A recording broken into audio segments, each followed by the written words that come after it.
Time now for Pick 6, brought to you by BetMGM. Place your money line, prop, parlay, and same-game parlay bets at BetMGM. Download the app today. Please gamble responsibly. Each week, we get 6 games against the spread. Mark's got his deuce. Dog of the week. One of his picks will be the underdog that he thinks will cover. We remind everybody watching on YouTube, listening on all those great podcast options that these lines are current as of Tuesday. They can obviously change again. All right, here we go. BetMGM, pick 6. I'm going to start, guys. We're going to start in the tight Big 12. 2 of the favorites fell for the first time last week in league play. Now number 20, Oklahoma State, at now number 23, Kansas State. Wildcats favored by 4.5. Cowboys, coach hosted the old Utah team, didn't have starting QB Cam Rising. It didn't matter for the Utes. They controlled things. It was 22-19. It really wasn't that close. And the ground game, which should be a strength for Oklahoma State, right? This is what we thought they would be. Again, problematic. Last year's Doak Walker winner, Ollie Gordon, 42 yards. Remember, this is a guy who had 1,700 yards rushing last season. He's only averaging 64.5 a game this season. Things were so bad that they even benched their starting quarterback, Alan Bowman, midway. They did bring him back. He did lead to a couple late touchdown drives, and they've already said, listen, he's going to start in Manhattan against the Wildcats, who also lost. And they lost bad, guys. They lost in a tough place, BYU 38-9. But the Wildcats did themselves no favors. 3 straight turnovers. Coach, can you remember a game where your team coughed up 3 straight possessions? No, they would have to cart me off the field. Exactly. I don't exactly. That. Well, that's what happened to K-State. That's uncharacteristic of them, including 2 picks from their very talented quarterback, Avery Johnson. I look at this, and I just feel like the Cowboys are in a worse spot than Kansas State is. I think home field does them right. K-State wins, and they cover, and they get their Big 12 title game hopes back on track. All right, number 15, Louisville, at number 16, Notre Dame. The Irish home favored by 6. The Cards, one of 4 unbeatens left in the ACC. And, Coach, this is the second straight season. This one is a ranked matchup. Yeah, I went and watched them because I saw I had them as a pick, and they're averaging 47 points per game. Jeff Brom is the coach there. He's 13-4. I have experience with Jeff Brom. A lot of respect. He's a rugged guy, former great player, but he's also a great coach. Here's the best thing they got going, and this is coaching and also obviously great players. 0 turnovers. They've not turned the ball over. They got the number 3 defense in the conference. So Notre Dame, they had everybody was all over them, including me, when they went to A&M and they won the way they did, the energy they showed. And then the unthinkable happened, Mark. We had our guy on there, the coach of NIU, but they lost to Northern Illinois. They slapped Purdue. So I just don't know what it is. I'm going to actually I went back and forth on this. I think it's going to be a close game. I think it's going to be within 6 points. So I'm going to take Louisville in the 6. Wow. Good man, Coach. I went back and forth on that, man. Mark and Urban, you guys kind of have de facto home games this week for Big Noon Kickoff. For the first time, Big Noon Kickoff off to the Sunshine State. We're going to be in Florida. These are fingers crossed because we know car the weather service, system. It's car service. Car service doing in the car back service. seat. Sorry. I'm a rental car guy. It is Colorado at Central Florida. UCF favored by 14. Remember, we talked about the Buffs and that Hail Mary to me, Mark. OT. They got the win over Baylor. Saturday, they take on unbeaten UCF, Mark. I mean, what a showdown. We get to go see it, too, in the flesh. You know what I mean? But listen, this isn't going to be an easy game for Colorado by any means. They got to travel to UCF. They're 3-0. This is a big game for them. Big news coming to town. The fans will be rowdy. Their offense, let me tell you, they run the football, Coach. Oh, they ever? They run the football. 400. They're averaging 45 points per game. 375 rush yards per game.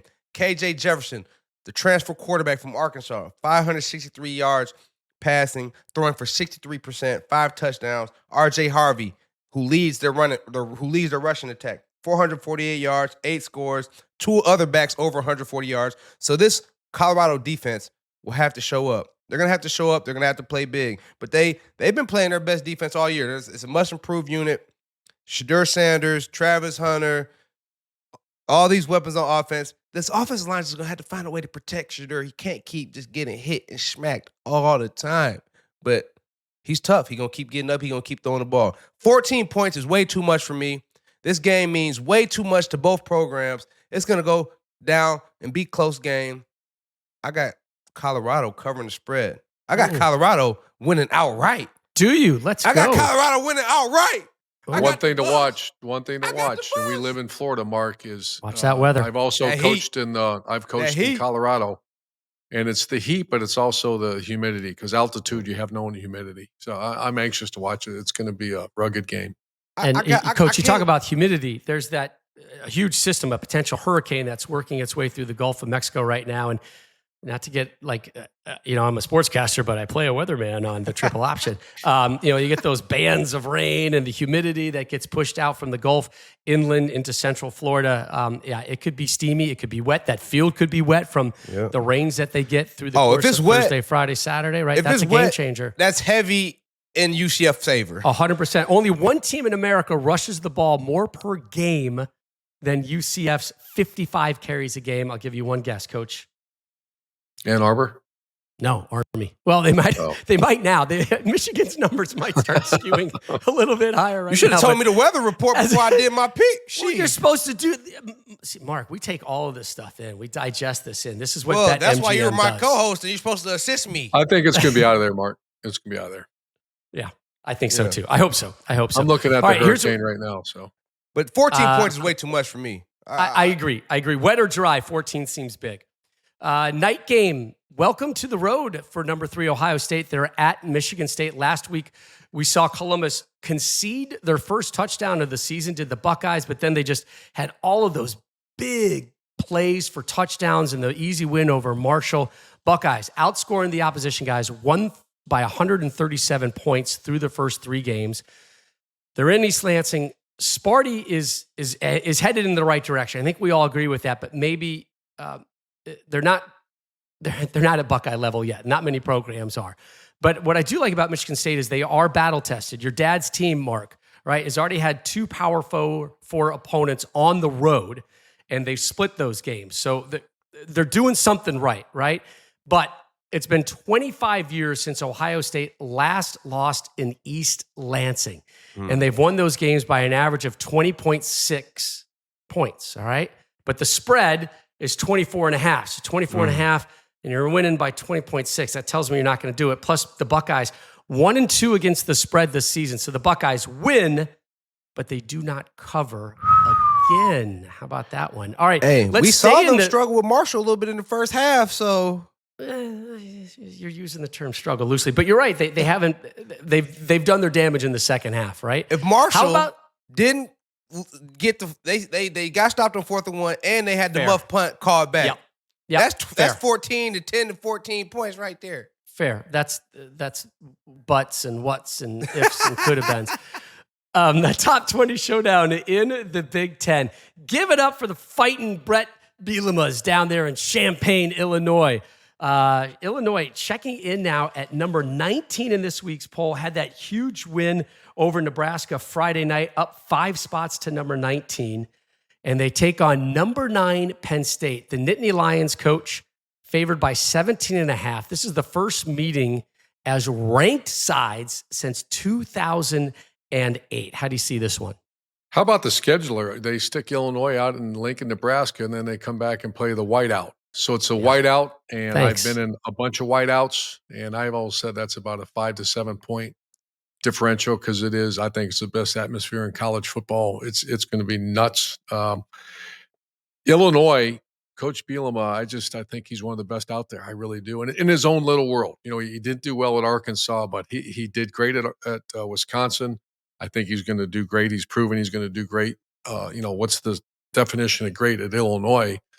It is a really good bowl game, and I think he's going to do great there. So it's a 17.5 point spread. They're number 1 in the country in turnover ratio.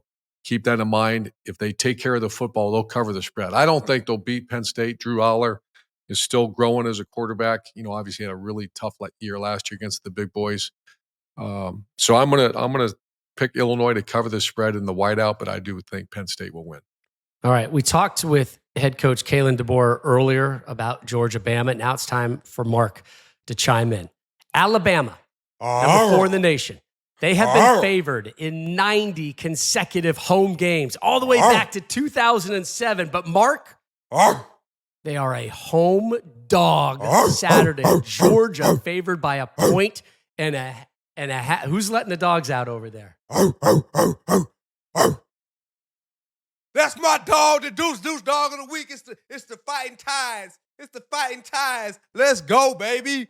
No, but listen, it's going to be a real matchup. Listen, Georgia's defense has not allowed a touchdown since December 2nd, 2023. My Crimson Tide. They have not allowed a touchdown all year. They have no turnovers. They're not turning the ball over. They've had 1 turnover on downs at the end of the first half versus like Tennessee Tech or something. So Carson Beck is not turning the ball over. They're not fumbling the football. The defensive line, it gets pressure. They don't let you run the football. So the trenches will be of the utmost importance for the Crimson Tide this week. Winning the line of scrimmage on the defensive line, winning the line of scrimmage on the offensive line, being able to run this football, protect Jalen Milroe on the passing attack. We have the weapons, Jam Miller, Justin Haynes at the RB, Ryan Williams at the wide receiver. We know 17-year-old freshman phenom, Jalen Milroe, balling and profiling. This is going to be his Heisman moment. This game right here. So I got a close matchup. What'd you say? It's like 1 point? So they got to win outright. It's a half point? 1.5. 1.5. So we got to get that half always gets you, I've learned. 1.5. Man, I don't need the points because I'm taking us to win outright in T-Town. They've lost 2 games. Georgia has lost 2 games in the last 3 seasons. And guess who it was 2? Say it. Guess who it was 2, Coach? Say it. What's it say? Roll damn tide. RDT. Roll damn RDT, tide. baby. So RDT. you think I'm going to get on here and I'm going to say that we going to lose? You think I'm going to get on here and say we going to No lose? chance. My dog of the week, my Crimson Tide. Let's go, baby. Roll damn Tide. I don't give a piss about nothing but the Tide. We going to T-Town, and it's going down. Yes, sir. I never tire of that rant.